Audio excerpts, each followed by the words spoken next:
Hey, what's up, loyal Cub fans? I have a pretty cool recap today.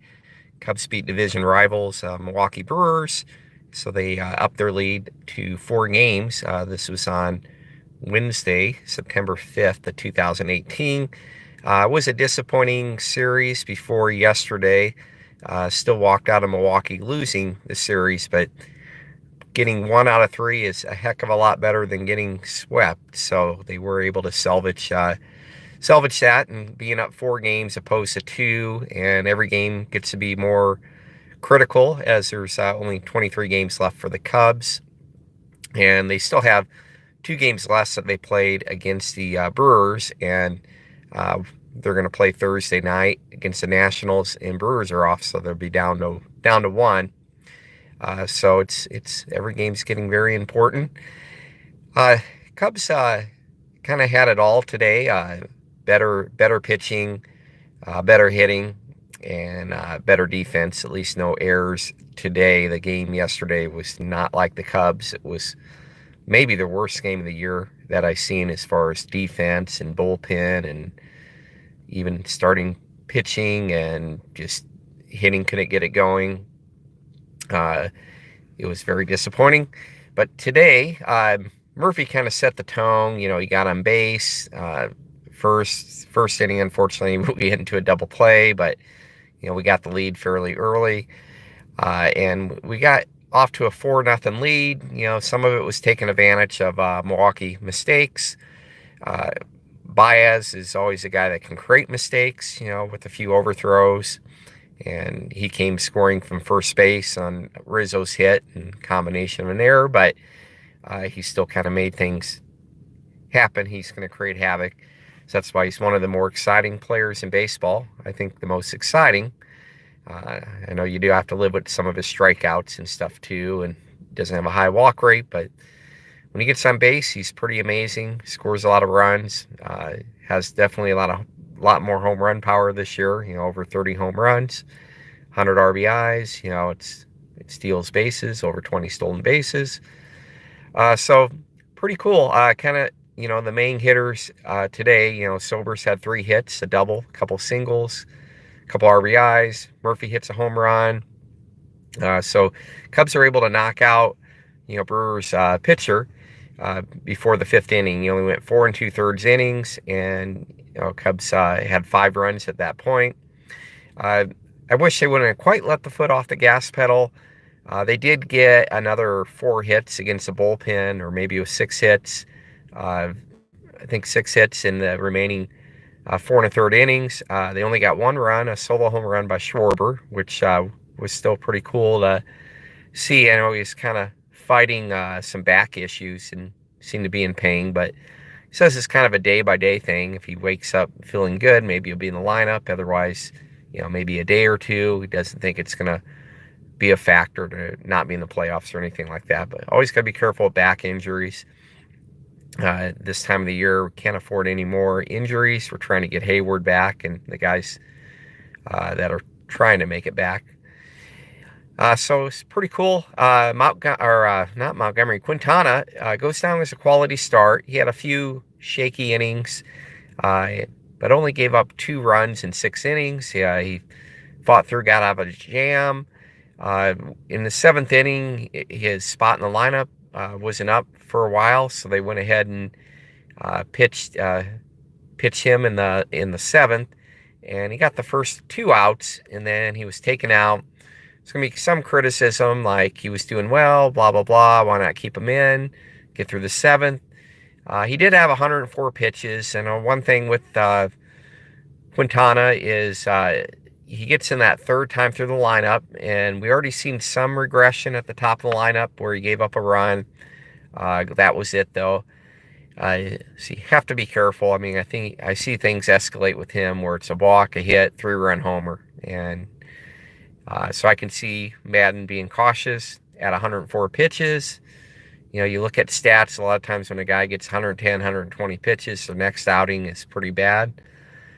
So I can understand Madden, and you bring in a reliever with no one on base.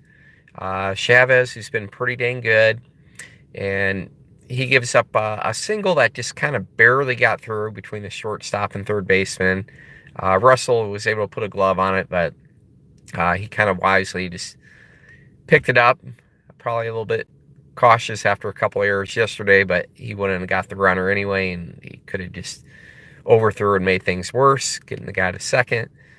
So you can live with the single, and then Granderson, who Milwaukee just ended up biting us in the butt, hit a 2-run homer against Chavez.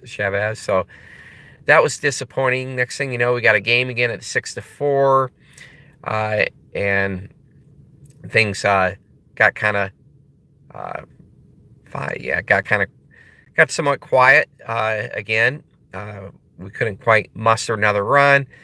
So we bring in some of our high leverage guys. Curious to see who they're going to bring in the 8th inning. Edwards had a rough 8th after he looked pretty good the last 4 outings, but he just, his control is just pretty bad last time and had a meltdown.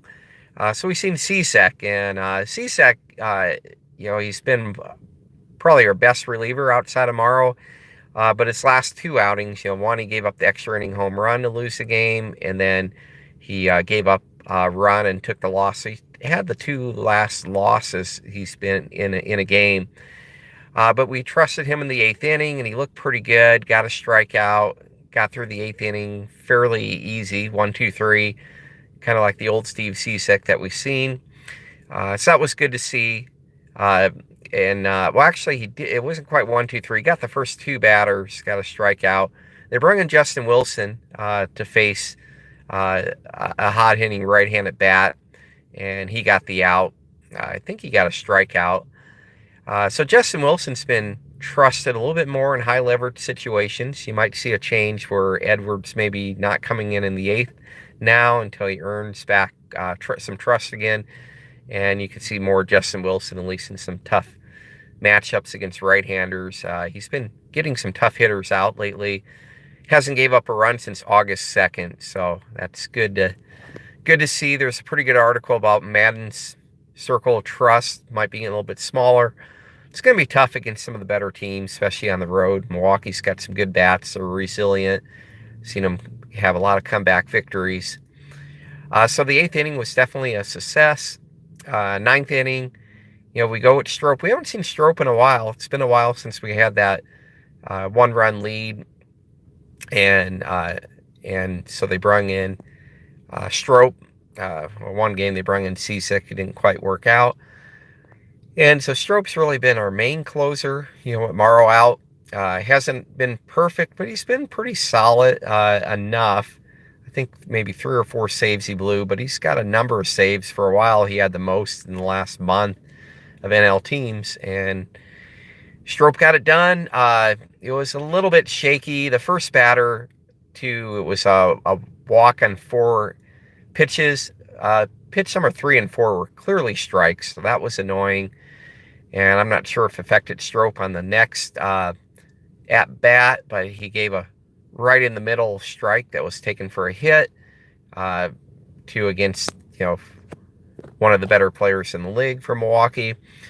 Then Strop was able to settle down and finish with a strikeout and get the next 3 batters out. There was a play where Bryant tagged third and threw to first. It's like, oh boy. And that was definitely the play. There was no one going home this time. But it was a speedy runner, so he wasn't able to quite get the double play. He made it close, but it would have been nice to end the game there. But all I know is Cubs, very big difference, winning 1 out of 3 opposed to a split. Instead of only 2 games up, they're 4 games up. 23 games left. Still a lot of baseball and some good teams to play. Milwaukee and St. Louis are not dominating the competition. St. Louis, they beat Washington 2 out of 3, but they almost blew like every game. They did blow 1 game late in the 9th and then in the extra innings. So Washington is hitting the ball good, even though they traded a lot of their guys. They're still a pretty good team. A team you can't take lightly. I'll say that. They have some good, solid pitchers. We have to play Max on Saturday. We do have Hamels against them. I like the matchup. It should be fun. Strasburg tonight, he's been, his ERA this year is over 4, but last 2 starts are quality starts. So, and after coming back from the DL on 3 starts, the second and third start have been pretty good against Philadelphia and Milwaukee, 2 pretty good teams, giving up like only 2 runs in 6 innings. So you can't take any team lightly. But I don't know. All this talk about Madden, is he going to get fired? And all this negativity came out after the 2-game losing streak against Milwaukee. It's like, relax, people. Look at the big picture. We're in first place, best record in the National League. August, we went 18 wins and 10 losses. Pretty dang good, especially starting this 23 games in a row streak we're on. We're 11-5. I think 11-5, or let me see, it's 16, 7, 18, something like that. Maybe my math's off, but something like 11-5 or something like that in the 23 game stretch that we're going on now. And we have 7 more games left. Washington and then Milwaukee again. It's kind of rough that games 21, 2, and 3 in a row. We have to play Milwaukee again. They're the second best record. Tough competition, but we'll have them at home this time. And I think the pitching matchups will be a little bit better. We had to go into with Montgomery and Quintana. Quintana pitching better. Montgomery, second game back from the DL, hasn't been able to go very long and kind of wild lately. But next time, I think Montgomery won't be in the lineup next time because we pitched in the last game against Washington. And that may be a better matchup for him against probably the worst pitcher for Washington right now. So we'll see what happens. We won't have Hamels going into Milwaukee next time, but we'll have Hendricks and Lester, and we'll have I think it will be Quintana to start, and then you have Hendricks and Lester. I think the way it works out. When you play all these games in a row, you don't have the flexibility to move starting pitching around. Be up against your rivals, so you have to do the best you can with how the rotation, unless you bring up some guy from Iowa or do a spot start. Mills, who made a couple spot starts, well, they sent him down on the 30th, and then they have to wait 10 days, so he won't be back up till this Sunday, last game against Washington. They haven't really said how he'll be used. Personally, it may be kind of risky because we didn't extend the lead more against Milwaukee, and so every game becomes more critical. And Mills, he's still kind of very much in the green. With Chicago, he's made 2 starts, 1 great, 1 below average, I would say, giving up that grand slam, but he did settle down and eat up 5 innings and only 4 runs, so not the worst. And then his first outing, when he was first called up, he pitched 2 scoreless innings. I think that was a blowout game, but still.